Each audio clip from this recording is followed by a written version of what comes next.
अस्सलाम वालेकुम।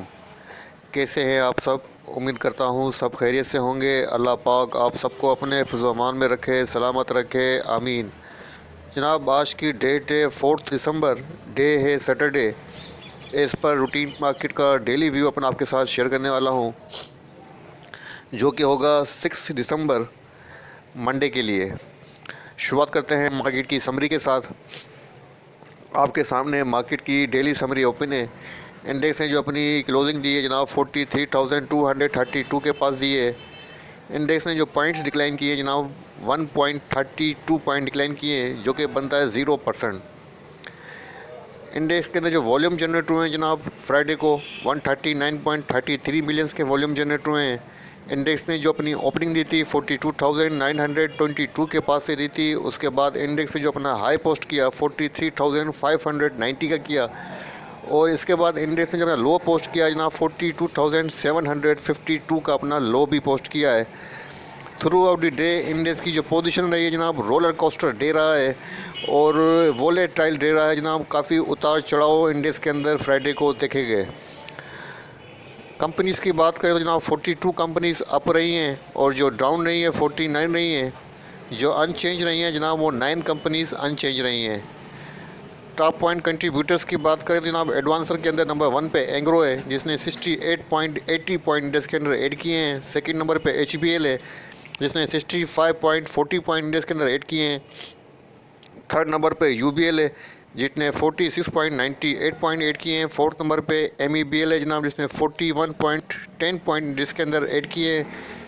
Fifth number पे ईफर्ट है जनाब, जिसने 29.56 पॉइंट इंडेक्स के अंदर ऐड किए हैं। अगर डिक्लाइनर की बात करें नंबर 1 पे लकी सीमेंट रहा है, जिसने -73 पॉइंट इंडेक्स में से डिक्लाइन किए हैं। सेकंड नंबर पे TRG है, जिसने -43.47 पॉइंट डिक्लाइन किए हैं। थर्ड नंबर पे MLCF है, जिसने -26.71 पॉइंट डिक्लाइन किए हैं। फोर्थ नंबर पे जनाब DGKC है, जिसने -23.62 पॉइंट डिक्लाइन किए हैं। फिफ्थ नंबर पे जनाब हमारे पास आता है CHCC, जिसने -20.70 पॉइंट इंडेक्स में से डिक्लाइन किए हैं। तो मतलब सीमेंट सेक्टर ने जो मार्केट के अंदर जो डेंट लगाया है, नंबर 1 पे सीमेंट सेक्टर रहा है, और एडवांसर के अंदर जो नंबर 1 रहा है वो बैंकिंग है और फर्टिलाइजर सेक्टर।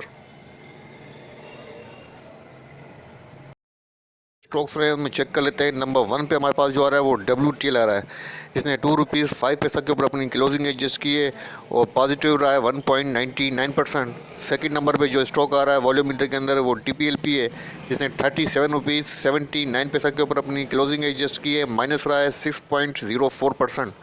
थर्ड नंबर पे बाइको है, जिसने ₹5.79 के ऊपर अपनी क्लोजिंग एडजस्ट की है, माइनस रहा है 2.69%। फोर्थ नंबर पे यूनिटी फूड है जनाब, जिसने ₹22.99 के ऊपर अपनी क्लोजिंग एडजस्ट की है, माइनस रहा है 5.88%। फिफ्थ नंबर पे TRG है जनाब, जिसने ₹77.86 के ऊपर अपनी क्लोजिंग एडजस्ट की है और माइनस रहा है 4.74%।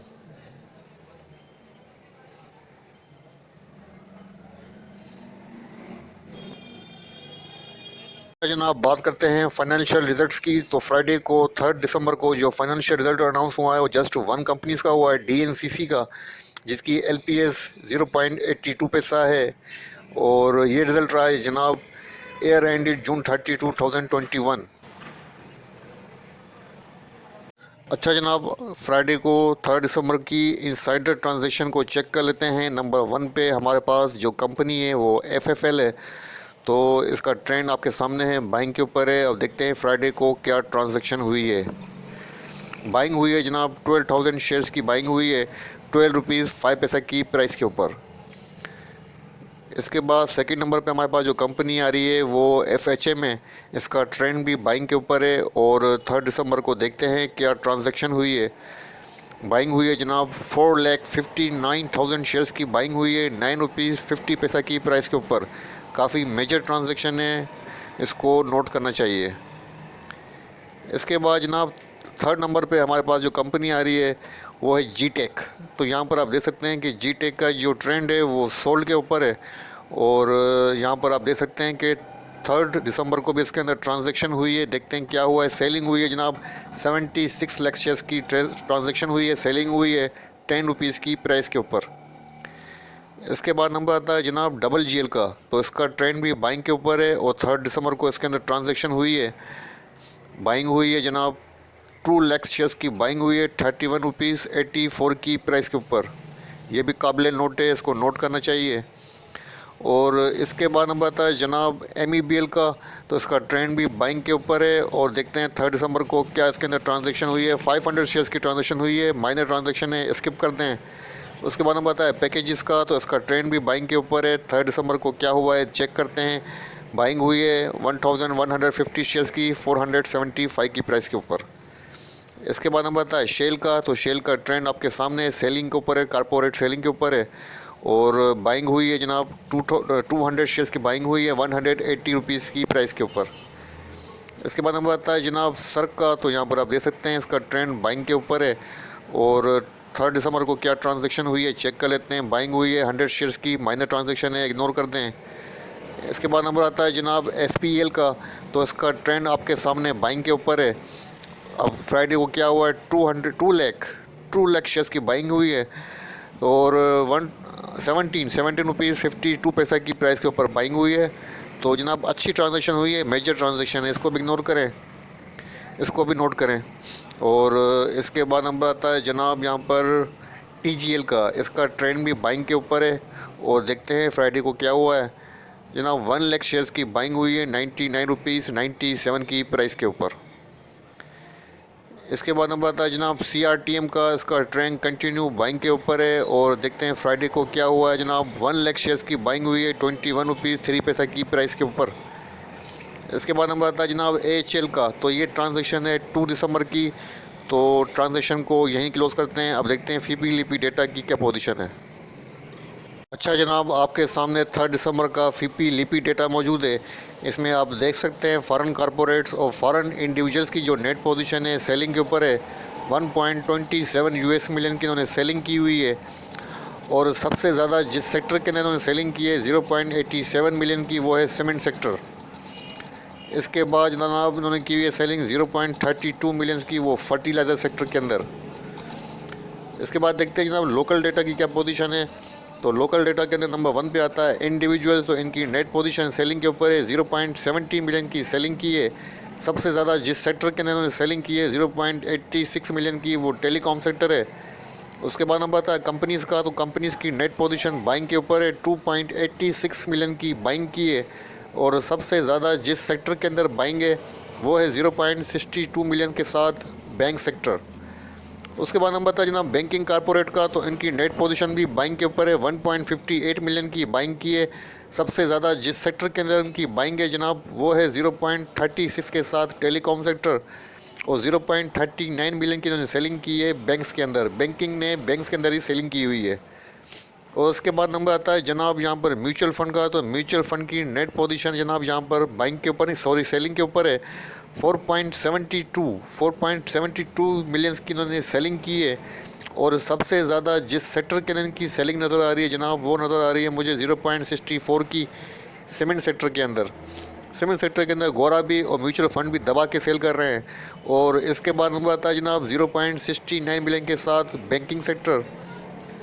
इसके बाद नंबर आता है अदर्स इंस्टीट्यूट का, तो अदर्स इंस्टीट्यूट की नेट पोजीशन जनाब आपके सामने है, बाइंग के ऊपर है। 0.62 मिलियंस की इन्होंने बाइंग की है। और इसके बाद नंबर आता है जनाब ब्रोकर हजरात का, तो ब्रोकर हजरात की नेट पोजीशन भी सेलिंग के ऊपर है। 0.20 मिलियंस की सेलिंग की हुई है। और इसके बाद नंबर आता है जनाब इंश्योरेंस कंपनीज़ का, तो इंश्योरेंस कंपनीज़ की नेट पोजीशन बाइंग के ऊपर है। 1.74 मिलियंस की इन्होंने नेट बाइंग की हुई है। और सबसे ज़्यादा जिस सेक्टर के अंदर इन्होंने बाइंग की है 0.73 मिलियन की, वो की है सीमेंट सेक्टर के अंदर। इसके बाद जनाब 0.34 मिलियन की है जनाब बैंक सेक्टर के अंदर। तो जनाब ये था आज का फीपीलीपी डेटा 3 दिसंबर का फ्राइडे का। और अब देखते हैं सेटलमेंट रेशियो और ओपन इंटरेस्ट की क्या पोजीशन रही है 3 दिसंबर को। जनाब आपके सामने 3 दिसंबर का सेटलमेंट रेशियो मौजूद है। मार्केट का ओवरऑल जो रेशियो है 57% है, अच्छा रेशियो है। और इसके बाद देखते हैं किस कंपनी का सबसे ज़्यादा रेशियो है जनाब, तो 69% यूबीएल का नज़र आ रहा है टॉप पर। और इसके बाद जो हाईएस्ट रेशियो मुझे नज़र आ रहा है जनाब वो है 56% एचबीएल का। और उसके बाद लकी सीमेंट का भी 56% है। और सबसे ज़्यादा कम रेशियो जो नज़र आ रहा है वो ट्रीट का नज़र आ रहा है 31%। उसके बाद सेकंड नंबर पे 36% टीआरजी का। अच्छा जनाब, आपके सामने टॉप 10 कंपनीज़ का ओपन इंटरेस्ट डेटा मौजूद है 3 दिसंबर का।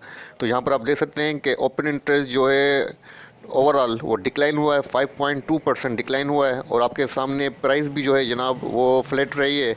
तो इसका मतलब है प्राइस भी तकरीबन आलमोस्ट डिक्लाइन हुई है काफ़ी शेयर्स की।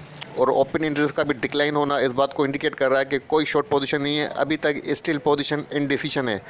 जैसा कि मैंने प्रीवियस वीडियो के अंदर 2 दिसंबर की जो वीडियो थी उसके अंदर भी आपको मैंने ओपन इंटरेस्ट का डेटा देखकर आपको ये कहा था कि कोई शॉर्ट पोजीशन इंडिकेशन नहीं हो रही है, अनसर्टेनिटी रहेगी। तो आपने देखा कि फ्राइडे को अनसर्टेन पोजीशन रही और क्लोजिंग जो हुई है फ्लैट पोजीशन के अंदर हुई है। तो जनाब यहाँ पर भी ओपन इंटरेस्ट जो है 3 दिसंबर का जो डेटा है वो इसी बात को इंडिकेट कर रहा है कि अनसर्टेनिटी जो है वो कंटिन्यू रहेगी और कोई शॉर्ट पोजीशन को इंडिकेट नहीं कर रहा है। स्टिल चार्ट के ऊपर पोजीशन इंडिसीजन है। तो और सबसे ज़्यादा जिस कंपनी का अंदर चेंज नज़र आ रहा है वो है जनाब -20.9%, जिसका ओपन इंटरेस्ट डिक्रीज़ हुआ है जनाब वो है TPLP। -20.9% डिक्रीज़ हुआ है, प्राइस भी डिक्रीज़ हुई है और ओपन इंटरेस्ट भी डिक्रीज़ हो रहा है। इसका मतलब है कोई शॉर्ट पोजीशन नहीं है, पोजीशन अनसर्टेन है। इसके बाद नंबर आता है जनाब यहाँ पर -10.4% डबल जी एल का। डबल जी एल को मैंने फॉलो नहीं किया इसलिए कुछ कह ही नहीं सकता। तो इसके बाद नज़र आता है जनाब -9.8% AVN का ओपन इंटरेस्ट डिक्रीज़ हुआ है और प्राइस भी डिक्रीज़ हुई है। इसका मतलब अभी तक अनसर्टेन पोजीशन है। तो मतलब जनाब दिसंबर का जो डेटा है ओपन इंटरेस्ट का वो इस बात को इंडिकेट कर रहा है अभी तक पोजीशन अनसर्टेन है, कोई शॉर्ट पोजीशन नहीं है। अगर हम जनवरी के डेटा को देख लेते हैं तो जनवरी का जो डेटा है जनाब वो 7.2% इंक्रीज़ हुआ है। लेकिन यहाँ पर आप देख सकते हैं कि काफ़ी ज़्यादा ट्रांजैक्शन नहीं है, काफ़ी माइनर ट्रांजैक्शन है। तो इसको देखने के लिए ज़रूरत नहीं है, हमारे लिए दिसंबर का डेटा ही काफ़ी है। ठीक है जनाब, तो ये था open interest data top 10 companies का सेटलमेंट रेशियो फिबिलिटी डेटा। अब चलते हैं डायरेक्ट हमारे चार्ट के ऊपर, देखते हैं चार्ट बादशाह क्या कह रहा है। अच्छा जनाब, आपके सामने इंडेक्स का डेली चार्ट ओपन है और यहाँ पर आप देख सकते हैं कि डेली चार्ट के ऊपर जो पैटर्न बन रहा है वो हरामी बेबी बुलिश कैंडलस्टिक अपीयर हो रही है, जो कि बुल को रिकवरी को फेवर कर रही है। और मैं आपके साथ वीकली चार्ट ऑलरेडी शेयर कर चुका हूँ। वीकली चार्ट के ऊपर इन्वर्टेड हैमर और डेली चार्ट के ऊपर हरामी बेबी बुलिश पैटर्न इस बात को इंडिकेट कर रहा है कि रिकवरी को फेवर कर रहा है और बुल को जो है वो फेवर कर रहा है।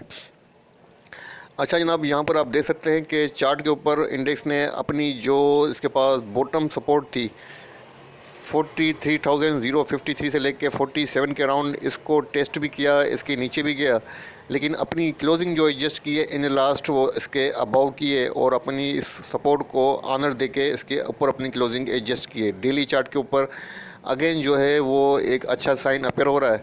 और यहाँ पर मैं आपको बता दूं कि मैंने यहाँ पर 5 डेज़ का एक मूविंग एवरेज भी प्लान किया है जो कि बनता है 44,447 44,447 के बिलो ट्रेड कर रहा है।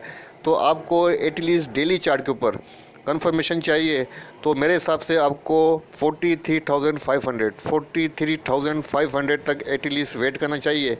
जब तक इंडेक्स 43,500 प्लस क्लोजिंग नहीं देता है अवर्ली चार्ट के ऊपर, आपको बाइंग नहीं करनी चाहिए। आपको कंफर्मेशन 43,500 के ऊपर मिलेगी। अगर इंडेक्स 43,500 को सस्टेन करता है अवर्ली चार्ट के ऊपर तो आप बाइंग के ऊपर आ जाइएगा, अदरवाइज़ आप वेट एंड वॉच पर ही रहिएगा, क्योंकि आपके साथ में नहीं चाहता कि चार्ट आपको चीट कर जाए। लेकिन फ़िलहाल जो है पोजीशन अच्छी और स्टेबल होती हुई नज़र आ रही है, शॉर्ट टर्म के ऊपर भी और वीकली चार्ट के ऊपर भी, लेकिन कंफर्मेशन फिर भी रिक्वायर्ड होगी। अच्छा जनाब, बात करते हैं रेजिस्टेंस की। तो इंडेक्स के पास जो फर्स्ट बन रही है रेजिस्टेंस डेली चार्ट के ऊपर जनाब वो जहाँ बन रही है 43,731 43,731 की फ़र्स्ट रेजिस्टेंस है। और इसके बाद जो रेजिस्टेंस बनेगी जनाब वो यहाँ बनेगी, जो कि पहले सपोर्ट थी अब वो रेजिस्टेंस बन गई है। तो जनाब वो बनती है 43,951 के अराउंड। और इसके बाद जो बनेगी जनाब रेजिस्टेंस वो यहाँ बनेगी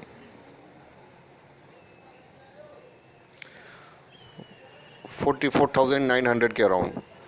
तो इसका मतलब है जनाब इंडेक्स को जो है शॉर्ट टर्म के ऊपर डेली चार्ट के ऊपर 43,700 से लेके 900 से अबव क्लोजिंग देना, डे क्लोजिंग देना बहुत ज़रूरी है। अगर इंडेक्स ने 43,900 से अबव क्लोजिंग दी किस सेशन की, तो इंडेक्स जो है इंशाल्लाह दोबारा कम बैक कर सकता है और अगेन जो है बुल आपको चार्ट के ऊपर नज़र आएगा। अगर वॉल्यूम की बात करें तो यहाँ पर आप देख सकते हैं कि वॉल्यूम 139.32 मिलियन से वॉल्यूम लगे हैं और वॉल्यूम के ग्राफ को आप चेक कर सकते हैं। तकरीबन जनाब यहाँ पर आपको नज़र आ रहा होगा तकरीबन 2 वीक्स का हाईएस्ट वॉल्यूम जो है जनरेट हुआ है लास्ट फ्राइडे को। तो यहाँ पर आप ग्राफ के ऊपर देख सकते हैं तकरीबन 8 to 9 डेज़ का हाईएस्ट वॉल्यूम जनरेट हुआ है फ्राइडे को। तो वॉल्यूम के अंदर भी इंक्रीमेंट है और कैंडी स्टिक भी इस बात को अपीयर कर रही है कि रिकवरी कंटिन्यू रहेगी और ऑलरेडी बॉटम आउट पोजीशन ही है। यहाँ पर आप देख सकते हैं कि बॉटम के पास ही इंडेक्स ट्रेड कर रहा है। तो इंशाल्लाह ताला अच्छी उम्मीद रखें। तो मुझे लगता है कि इंशाल्लाह ताला इंडेक्स जो है इस वीक के अंदर आपको रिकवरी दिखाएगा और अगेन जो है रिबाउंड होगा। और सपोर्ट की बात करें तो जनाब इंडेक्स के पास फर्स्ट सपोर्ट तो यहाँ बनेगी जिसको इंडेक्स ने टेस्ट किया है 42,700 के अराउंड, 42,750 से लेके 700 के अराउंड फर्स्ट सपोर्ट है और यही इंडेक्स के पास मेजर लाइफलाइन भी है। इसी लेवल के पास 42,700 से नीचे इंडेक्स क्लोजिंग दे तो आपको बिल्कुल बाइंग नहीं करनी है और आपको बाइंग से दूर रहना है। तो बस ये आपके पास स्टॉप होना चाहिए कि लेकिन क्लोजिंग बेस्ड होना चाहिए। मैं ये नहीं कह रहा हूँ कि टेस्ट नहीं करेगा, टेस्ट कर सकता है, इसके नीचे क्लोजिंग नहीं देनी चाहिए 42,700 से नीचे। तो इस लेवल का ख्याल रखिएगा, इस लेवल को अपने माइंड के अंदर रखिएगा और आपको इंटर जो होना है वो 43,500 के बाद होना है। ठीक है जनाब। तो ये था इंडेक्स का छोटा सा व्यू जो आपके साथ शेयर किया है, कुछ डेटा भी आपके साथ शेयर कर दिया है। अच्छा, स्टॉक्स के बारे में आपके साथ मैं एक नेक्स्ट वीडियो बनाऊंगा इंशाल्लाह ताला। उसके अंदर काफ़ी अच्छे खासे स्टॉक्स जो आप लोगों के पसंदीदा भी हैं, जिनके अंदर पब्लिक काम भी करती है, वॉल्यूम लीडर्स भी हैं, उनका एक कंप्लीट कंप्रहेंसिव जो है वो एनालिसिस आपके साथ शेयर करूँगा इंशाल्लाह ताला। इस वीडियो को यही एंड करता हूँ। वीडियो बनाते हुए कोई गलती कोई कोताही हुई हो तो माफ़ी का तलबगार हूँ। अपने प्यारों का बहुत ख्याल रखिएगा, मुझे अपनी दुआ में रखिएगा। अल्लाह हाफ़िज़।